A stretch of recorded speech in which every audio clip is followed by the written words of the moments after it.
Une nuit récente, le ciel russe s'est transformé en un champ de bataille silencieux, mais non moins intense, où la tension était palpable. Des grondements sourds et puissants ont déchiré l'obscurité, non pas ceux d'un orage estival, mais ceux de la défense aérienne en pleine action, protégeant les cieux. Plus de 50 drones, ces oiseaux de mort lancés avec une intention hostile, ont été abattus avec une précision chirurgicale illuminant les régions frontalières d'éclairs de victoire et de résilience. Oui, c'est une escalade sans précédent dans la nature et l'ampleur des attaques, une tentative d'agression massive qui a été repoussée avec succès, mais dont le message sous-jacent résonne bien au-delà des frontières, annonçant une nouvelle phase de tension accrue et de confrontation directe. Le monde entier retient son souffle, observant avec une anxiété croissante cette danse dangereuse entre l'attaque et la défense, entre la provocation délibérée et la résilience inébranlable. Chaque interception réussie est un point marqué pour la sécurité. Chaque drone abattu, une preuve tangible de la détermination et de la capacité de riposte. Question à vous, où vous trouvez-vous en ce moment? Partagez votre ville et votre pays dans les commentaires. Les faits sont implacables et parlent d'eux-mêmes avec une clarté déconcertante.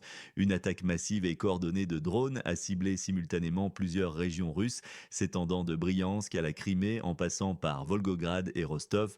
La défense aérienne russe, la PVO, a démontré une efficacité redoutable et une réactivité exemplaire, interceptant et neutralisant avec succès plus de 50 de ces engins hostiles avant qu'ils n'atteignent leur cible. La région de Briansk a été la plus touchée par cette vague d'attaques avec 19 drones abattus, un chiffre qui donne la mesure de l'intensité et de la détermination de l'assaut. Volgograd a enregistré un record historique avec 11 drones interceptés, témoignant de la vigilance constante des forces de défense.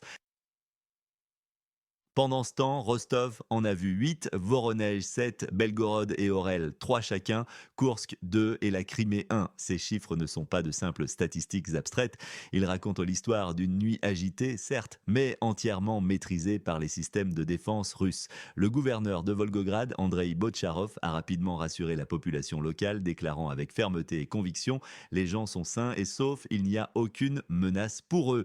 Cette déclaration, simple, directe et rassurante, souligne non seulement l'efficacité de la défense russe, mais aussi la priorité accordée à la protection des civils, contrastant fortement avec la menace constante que représentent ces attaques. Est-ce que cette démonstration de force et de capacité de défense est un avertissement clair et sans équivoque pour ceux qui tentent de déstabiliser la région et de provoquer une escalade? Pendant que les débris des drones tombaient sur le sol russe, le sommet d'Alaska, tenu il y a à peine une semaine, continuait de livrer ses secrets et ses retombées diplomatiques.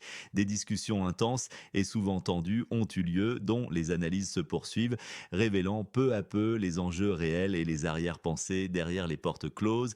L'agence Reuters, citant des sources bien informées et proches des négociations, a révélé une liste de demandes dures et intransigeantes de Moscou concernant la République post-soviétique. Ces exigences, présentées comme des conditions non négociables, montrent la fermeté inébranlable de la position russe et sa détermination à obtenir des garanties concrètes. Elles incluent des points cruciaux comme le statut du Donbass, la neutralité du voisin occidental, la protection du statut de la langue russe et de l'Église orthodoxe russe, ainsi que l'allègement des sanctions économiques, des points qui, pour Moscou, constituent la base indispensable de toute discussion sérieuse et durable. Mais la scène politique internationale est un théâtre complexe où les acteurs jouent souvent plusieurs rôles simultanément. Donald Trump, l'ancien président américain, a semé le trouble et l'incertitude en déclarant que les États-Unis pourraient reconsidérer leur position sur le conflit dans les 2 prochaines semaines. Une affirmation qui, si elle se concrétisait, pourrait bouleverser radicalement l'équilibre actuel des forces et des alliances. Est-ce une véritable intention stratégique ou un simple jeu politique destiné à galvaniser son électorat en vue des prochaines échéances? La réponse du président du voisin occidental, Volodymyr Zelensky, n'a pas tardé à se faire entendre. Il a rejeté catégoriquement les propositions de Moscou, réaffirmant avec force qu'il n'y aurait pas de cessez-le-feu avant un accord de paix complet et global. Non, une position de non-compromis qui semble ignorer la réalité du terrain et les rapports de force actuels. L'optimisme initial autour des pourparlers, souvent comparé à l'effet d'encourage, une référence aux pourparlers américano-chinois où les espoirs se sont rapidement évanouis, s'est dissipé comme un mirage dans le désert diplomatique. Les illusions d'une paix rapide et facile qu'il s'éloigne, laissant place à une réalité plus sombre, plus complexe et potentiellement plus dangereuse. Dites-nous de quel pays et de quelle ville suivez-vous cette analyse. Votre participation est précieuse. Ces événements ne sont pas de simples faits divers isolés ou des escarmouches sans importance. Ils redessinent la carte géopolitique mondiale avec des conséquences profondes et directes sur votre sécurité, votre économie et votre avenir à long terme. L'escalade des attaques de drones sur le territoire russe n'est pas un acte anodin, elle s'inscrit dans une stratégie d'usure, une pression constante qui vise à tester les limites de la patience et à provoquer une réaction d'ampleur. Pour l'Europe, cela signifie une instabilité accrue à ses portes, une menace permanente qui pèse lourdement sur la paix et la prospérité du continent tout entier. Les dépenses militaires s'accumulent à un rythme effréné, les budgets nationaux sont mis à rude épreuve et la perspective d'un tremblement de terre économique plane dangereusement si un accord direct et inattendu entre la Russie et les États-Unis venait à se concrétiser, contournant l'Union européenne et la laissant dans une position intenable, voire marginalisée. Imaginez les répercussions dévastatrices sur les marchés financiers mondiaux, sur l'approvisionnement énergétique, sur la vie quotidienne de millions de citoyens européens déjà fragilisés. Les déclarations de Donald Trump, même si elles sont perçues comme opportunistes et principalement destinées à son public électoral, créent une incertitude politique majeure qui paralyse les initiatives diplomatiques et affaiblit la cohésion occidentale déjà fragile. Qui peut réellement faire confiance à un négociateur peu fiable dont la position peut changer du tout au tout en l'espace de 2 semaines? Cette volatilité est un poison pour la diplomatie.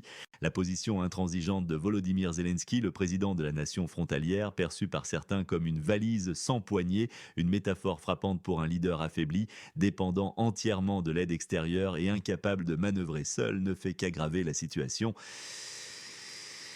Son refus catégorique de tout compromis avant un accord de paix complet prolonge inutilement le conflit et rend toute solution diplomatique pacifique d'autant plus difficile à atteindre. Cette attitude affaiblit la cohésion occidentale et donne du grain à moudre à ceux qui critiquent la gestion de la crise. La question n'est plus de savoir si les négociations échoueront, mais quand et surtout quelles en seront les conséquences réelles et tangibles pour chacun d'entre nous, pour l'économie mondiale déjà chancelante, pour la stabilité régionale déjà précaire.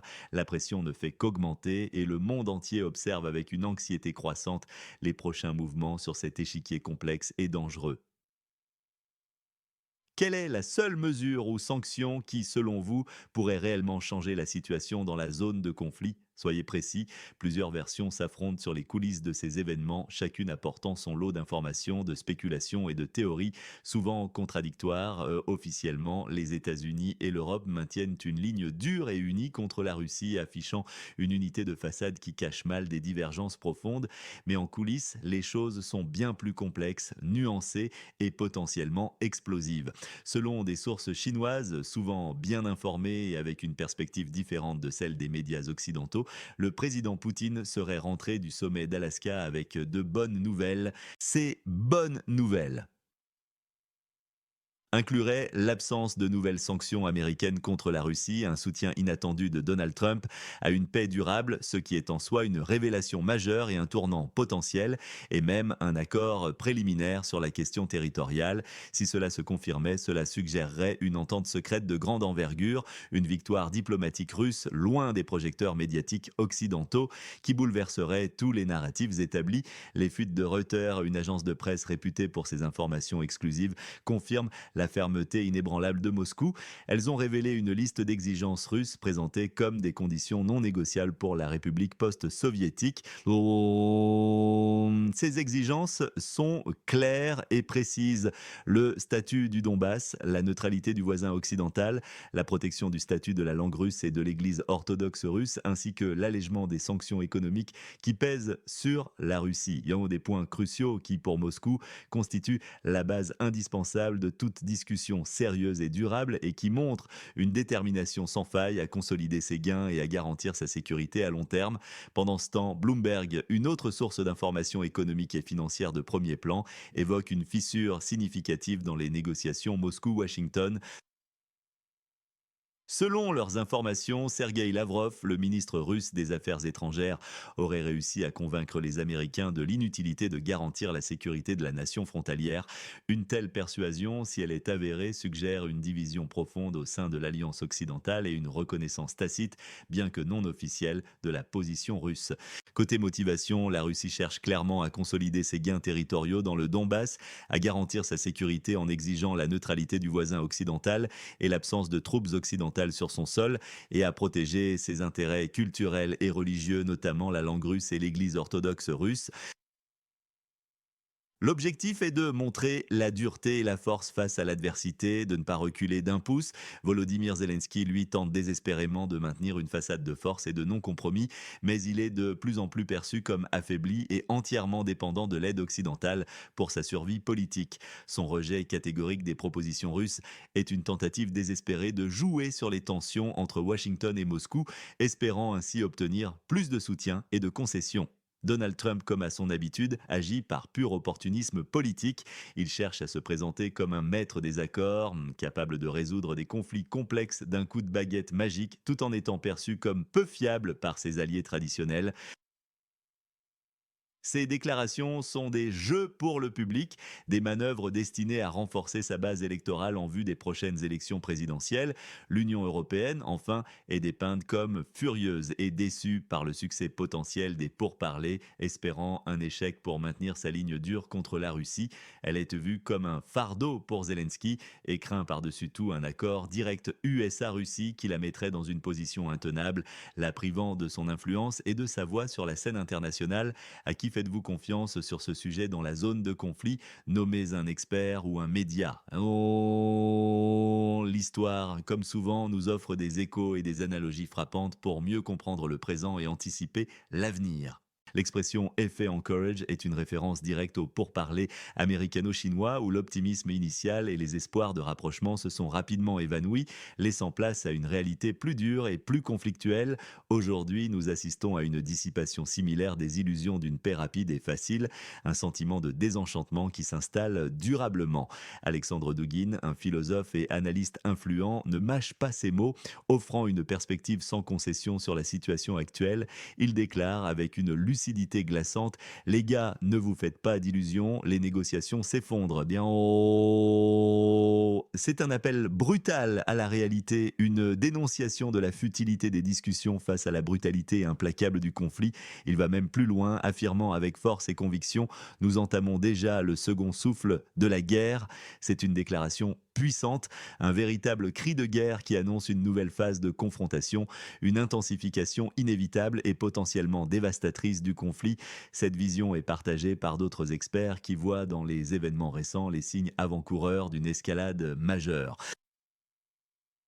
Le geste subtil de Vladimir Poutine, un bref hochement de tête concernant une éventuelle rencontre avec Zelensky, a été interprété par Waldemar Gert, un analyste politique avisé, comme une démonstration de maîtrise diplomatique et de finesse stratégique. Ce simple geste, apparemment anodin, a été transformé en un signal politique majeur, une manœuvre stratégique qui en dit long sur la complexité des relations internationales et la capacité de Poutine à communiquer sans mots. C'est un rappel que la diplomatie est aussi un jeu de symboles où chaque mouvement, chaque expression peut avoir un poids considérable et des implications profondes. La métaphore de la valise sans poignée pour décrire Volodymyr Zelensky est une expression russe populaire chez Modan Bezrouchki qui désigne une situation difficile dont on ne peut se débarrasser mais qu'on ne peut pas non plus porter facilement. Cette image frappante illustre la perception de son affaiblissement en tant que leader pris entre les exigences contradictoires de ses alliés occidentaux et la réalité brutale du terrain. Elle est facile à visualiser et à retenir, renforçant l'idée d'un fardeau pour l'Europe.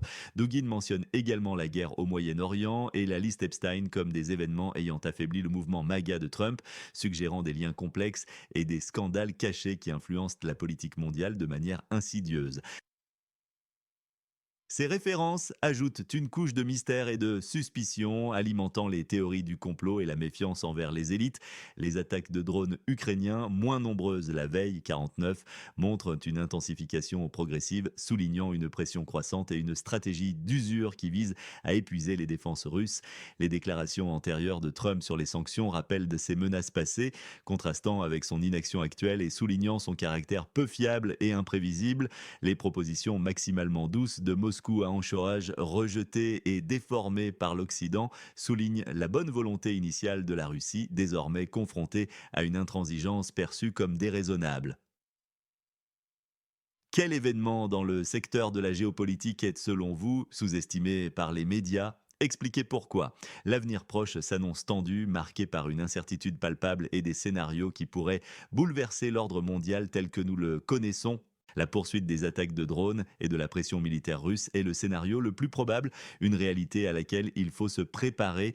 Nous assisterons à une intensification des opérations militaires combinée à des manœuvres diplomatiques complexes et à des jeux politiques incessants, sans avancée significative vers un accord de paix durable et équitable.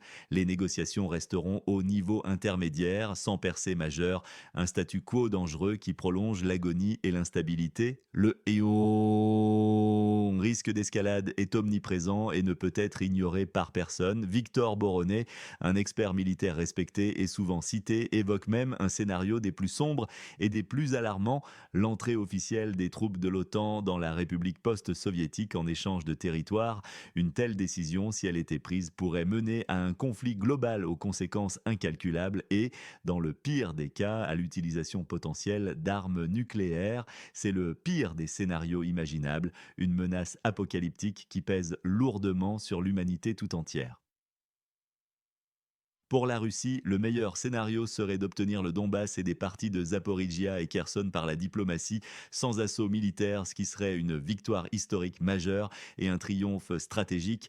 L'Europe serait alors contrainte de revoir radicalement sa politique étrangère et de sécurité face à une nouvelle réalité géopolitique incontournable, un accord direct et secret entre les États-Unis et la Russie, contournant délibérément l'Europe et le voisin occidental, reste une possibilité inattendue, mais aux conséquences majeures pour l'Union européenne, la laissant isolée, affaiblie et marginalisée sur la scène internationale. Odessa, la perle de la mer Noire, est un enjeu vital, une blessure la plus douloureuse pour Kiev, car elle représente la dernière sortie stratégique vers la mer Noire. Son destin est au cœur des préoccupations et des manœuvres, des rumeurs persistantes émanant du sous-sol. La résistance pro-russe à Nikolaïev, via Sergueï Lebedev, affirme que les troupes de l'OTAN sont déjà officieusement sur place à Odessa. Ces informations, bien que nécessitant confirmation indépendante, peuvent être amplifiées pour dénoncer une ingérence occidentale cachée et une violation flagrante de la souveraineté de la nation frontalière par l'OTAN. Des militaires du pays des steppes déguisés en civil, mais maladroitement, avec des chaussures militaires, des genouillères et même un crochet de loup sur un t-shirt ont été signalés à Odessa, transportés dans des camions bâchés. Ces détails visuels renforcent l'idée d'une infiltration et de la faiblesse de la dissimulation, alimentant la suspicion. La lutte pour le contrôle de la mer Noire est un enjeu géopolitique majeur, une future zone de conflit liée au Caucase, à la Caspienne et à l'Eurasie, avec des implications régionales et mondiale. La Turquie, acteur complexe avec des ambitions et intérêts propres dans la région, joue un rôle ambigu et difficile à cerner. Les divisions au sein de l'Occident, les tensions entre les États-Unis et l'Europe, ainsi qu'au sein des partis américains, sont exploitées habilement par la Russie pour avancer ses pions et affaiblir ses adversaires. Le pessimisme croissant parmi les habitants des régions du voisin occidental, comme Odessa, Nikolaïev et Kharkiv, qui attendent l'armée russe mais entendent parler de compromis, est une douche froide qui exprime leur déception profonde et leur désespoir face à une situation qui semble sans issue. Pour nous aider à mieux cibler nos analyses, indiquez votre pays, votre ville et l'heure actuelle chez vous. Alors, Qui gagne et qui perd dans ce jeu de pouvoir mondial où les enjeux sont plus élevés que jamais et où chaque décision peut avoir des répercussions planétaires? La Russie semble consolider ses positions, affirmant sa force et sa détermination sur l'échiquier international, tandis que la Chine, quant à elle, tire habilement son épingle du jeu, évitant les sanctions américaines et renforçant son influence grandissante. Pendant ce temps, le voisin occidental et l'Union européenne pourraient voir leur influence et leur stabilité économique s'effriter dangereusement, pris entre le marteau et l'enclume des grandes puissances. Et oh, le président Zelensky est discrédité, la République post-soviétique affaiblie et l'UE confrontée à une crise politique et économique majeure dont les conséquences sont encore difficiles à évaluer. Les États-Unis, avec Donald Trump en figure ambiguë et imprévisible, naviguent entre opportunisme politique et division interne profonde, son image de négociateur peu fiable, persistant et semant le doute. La phrase de Yuri Baranchik résonne avec une force particulière et une brutalité déconcertante. Le toutou est mort, une expression crue mais mémorable qui résume l'échec des pourparlers et la fin des illusions sur une résolution pacifique rapide et facile. C'est la fin d'une ère de naïveté diplomatique, un constat amer. Alexandre Douguine nous l'a dit avec une clarté effrayante, nous entamons déjà le second souffle de la guerre, c'est une annonce d'intensification du conflit, une escalade inévitable qui nous pousse tous à nous interroger sur la suite des événements et sur les sacrifices à venir. La pression ne fait qu'augmenter et le monde entier observe avec une anxiété croissante les prochains mouvements sur cet échiquier complexe et dangereux. Les risques politiques, militaires, économiques et sociaux sont immenses et pèsent sur l'avenir de millions de personnes. L'affaiblissement de Zelensky et de l'UE, les divisions au sein de l'Occident, la perte de crédibilité des négociations, l'escalade du conflit, le risque d'affrontement direct OTAN-Russie, le tremblement de terre économique en Europe et le pessimisme croissant des populations sont autant de menaces qui pèsent sur notre avenir collectif. Quel est votre pronostic pour les 2 prochaines semaines compte tenu des déclarations de Trump? Pensez-vous qu'une reconsidération américaine est possible ou est-ce un simple jeu politique? Partagez vos analyses en commentaire. Si vous voulez des analyses honnêtes et sans filtre sur la politique mondiale, abonnez-vous à notre chaîne, activez la cloche pour ne rien manquer et partagez cette vidéo avec ceux qui cherchent la vérité. Votre soutien est notre force.